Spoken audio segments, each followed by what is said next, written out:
There are more and more dementia positive programs coming on board suitable for dementia residents and dementia units, but I found the all-time favourite that the residents totally adored were the David Attenborough programs. They were familiar with them right back from early television days, BBC. They'd seen all his programs, and even now at 97 he's still recording, and by the way just signed up for his 3rd series of Planet Earth. So the dementia residents have all that history, all that recognition. They know his beautiful mellow voice, the beautiful photography, the outside coming in, the wonderful animals. It's something they can really connect with and enjoy on every level, all the different countries of the world. And many of the residents have travelled and love to see the different lands and countries and all the animals, flora and fauna of those places. It's always a good idea to put on the subtitles so that the dementia residents can read and get that added cognition, and those that are deaf that can read can also understand the programs as well. So that's on Netflix, David Attenborough. And then of course there's The Crown, which they adore. The Queen and David Attenborough. I mean, the Queen's probably just one step ahead of David Attenborough in her time, but still David Attenborough still going strong.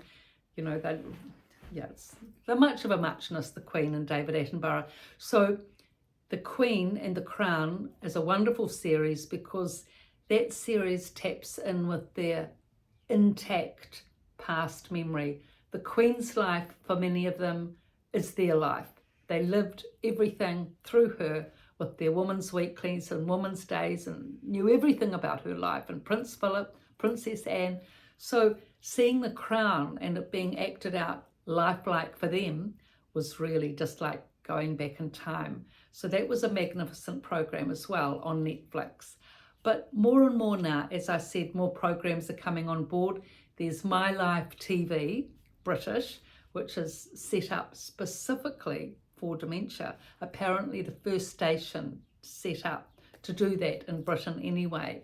So they have positive dementia-friendly content, music from the 50s and 60s, animal and nature programs, quizzes, etc. So that's a wonderful thing, isn't it? To have a television program specifically tapping into past memories so that dementia residents can enjoy it and keep their cognition going.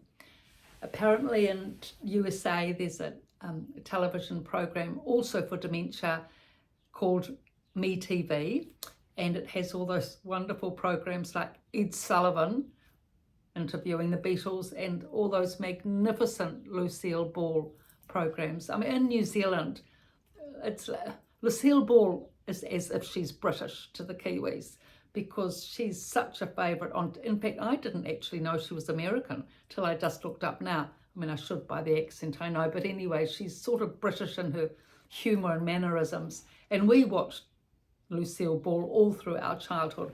So she was a magnificent favourite. So tapping into all of these wonderful past memories, the dementia residents, it's not just tapping in with their past memories, but it's tapping in with their whole life and bringing back the cognition, the confidence, the engagement, and keeping things clear for them.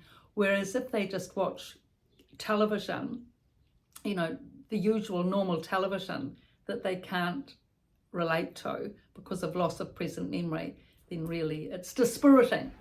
So there will be television channels hopefully in your country that are starting to do dementia friendly content, if not to workout programs or Netflix, or you know, there'll be a little bit of research might be needed, but to get those programs that appeal to the dementia resident or person with dementia.